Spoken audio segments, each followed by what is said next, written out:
Question. Mooji, lorsque vous nous guidez, cela me parle. Toutefois, cela suscite le sentiment de faire.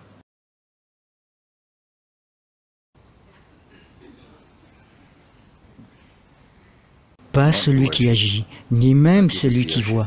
Simplement l'opportunité d'être clair, c'est tout. Le mental, oh oui, je ne veux pas faire. C'est comme si j'avais à faire quelque chose. Oui, tu dois faire. Pourquoi est-ce que tu dois faire? Je vais te dire pourquoi tu dois faire. Parce que bien que tu sois conscience, et je sais que tu es conscience, mais en ce moment tu ne fonctionnes pas en tant que conscience.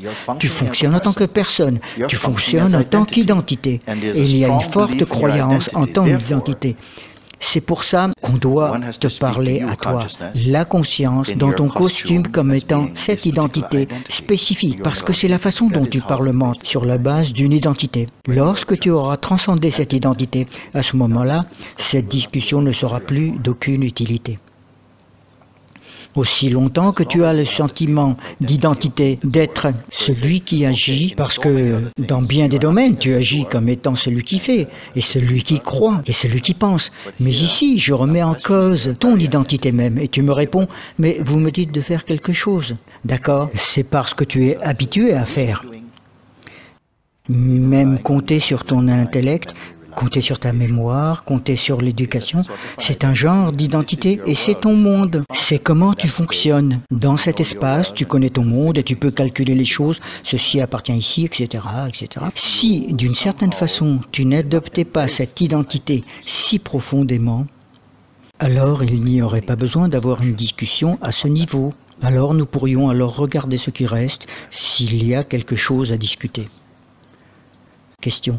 Comment ne pas l'adopter? Sois-en conscient.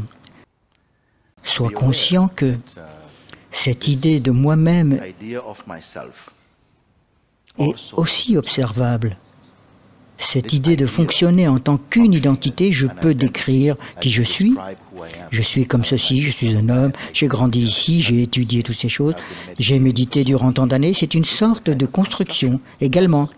Et s'il y a une forte identification à cela, et l'identité est un mouvement et une énergie provenant de ta conscience qui s'identifie avec ce conditionnement, si tu es conscient de cela, tu n'as pas besoin d'essayer de le tuer. Je ne dis pas « Oh, tue-la, repousse-la, supprime-la ». Non, non, non, laisse-la être. Mais reconnais simplement qu'une conscience plus profonde est présente, dans laquelle l'information de la sensation d'un soi virtuel est observée. Que tu es la conscience plus profonde, en présence de laquelle surgit l'idée d'être une personne est perçue. Il y a déjà de l'espace. Et tu permets à la grâce du détachement de se révéler. Si tu t'accroches fermement à une identité, alors tu dois fonctionner dans la limite de ta croyance et de ton identité. C'est comme ça. Je ne veux pas m'adresser à toi en tant que personne, parce que j'en vois les limites. Lorsque la conscience s'identifie si fortement au fait d'être une personne, elle est pleine de limitations, pleine de jugements, pleine d'anxiété, pleine de résistance, de doute. Toutes ces choses surgissent de façon saisissante. Dans ton mental et dans ton être, une fois que tu commences à reconnaître que c'est juste une construction, ce n'est pas vrai, ce n'est pas solide, cette identité n'est pas consistante. Elle est toujours en train de changer. Comme lorsque tu as 6 ans, tu as une idée de qui tu es. Lorsque tu as 10 ans, tu as une autre idée. Quand tu as 15 ans, tu commences à voir différemment. Tu as des opinions plus marquées. Et lorsque tu as 20 ans, à nouveau, tu sais bien, tu vas à la guerre. Et à 25 ans, tu reviens à la maison avec une seule jambe. Et puis à 30 ans, tu commences à être contre les guerres. Et puis à 40 ans, tu veux te débarrasser du monde entier, etc. Donc, laquelle de ces identités est vraiment la tienne? Il y a un fil qui passe à travers tous ces points, qui te donne toujours le sentiment d'être moi. Je suis moi, mais ce moi n'est pas ta personnalité. Ce moi, c'est ton être. C'est ce qui est constamment présent. C'est le dénominateur commun derrière toutes ces identités changeantes. Ce sentiment d'être « je suis ». Lorsque tu es conscient, tu as la sensation « je suis », la connaissance que tu existes. Dans le sommeil profond, tu n'as même pas cette connaissance que tu existes. Tu n'as pas d'orgueil, pas de croyance. Tu ne sais pas si tu es un homme ou une femme. Tu ne sais pas si tu es marié ou divorcé, si tu as des enfants, autre chose. Tu n'as même pas de conviction, rien n'est là. Parce que celui pour qui tout cela survient, le sentiment d'exister, celui-là n'est même pas là. Tous les êtres apprécient cet état de complet abandon, même de l'identité, même de la connaissance la plus élevée, la connaissance « j'existe ». Dans le sommeil profond, tu ne véhicules pas cette connaissance et tous les êtres veulent aller dans cet état.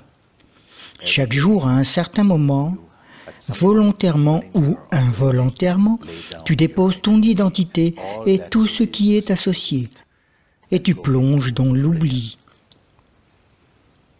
Et tu ne vas pas dans cet état en criant. Comme j'ai déjà dit, nous dépensons intelligemment beaucoup d'argent pour acheter le meilleur lit, dans le but de tout oublier. Tu pourrais être marié aujourd'hui, t'être marié ce matin même. Ce soir commence la lune de miel, mais lorsque survient le sommeil profond, ton épouse ou ton époux n'y sera pas avec toi. Tu ne seras pas là. Puis vient le réveil, la conscience surgit. Puis survient le sentiment d'être, la perception « je suis ». Ce n'est même pas une surprise, je suis. D'abord « je suis » doit être là. Puis survient le « tu ». Je ne peux pas percevoir le « tu » avant le « je ». D'abord la lumière « je suis » doit apparaître. Puis le sentiment d'autrui vient. Et puis le temps viendra. Puis le monde viendra. Tout apparaîtra. D'abord « je » apparaît.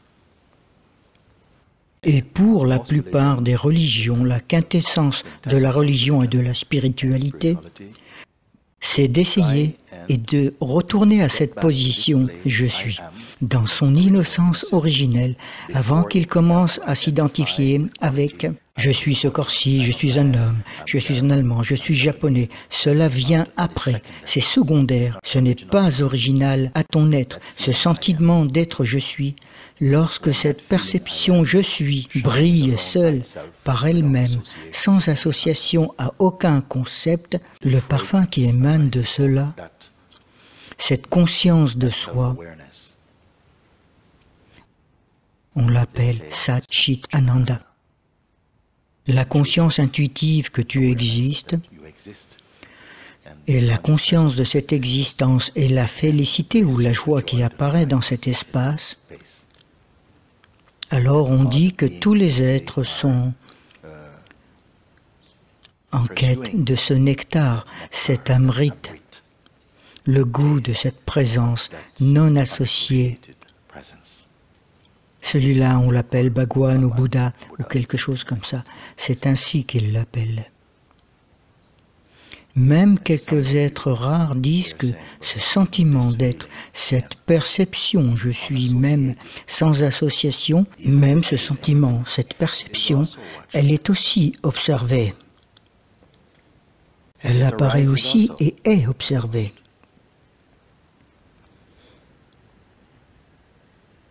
Quand tu te trouves dans la position d'observer que même cette sensation fondamentale, est elle-même un phénomène. Tu es dans le non-né et dans l'innommable. Où cela se trouve-t-il maintenant? Juste ici. Juste ici. C'est vraiment ce que nous sommes. Sans détermination, nous sommes cela. J'utilise le mot « quand » comme si cela dépendait du temps. Il n'est pas situé dans le temps. Quand. C'est seulement quand pour le mental, ce n'est pas quand pour cela.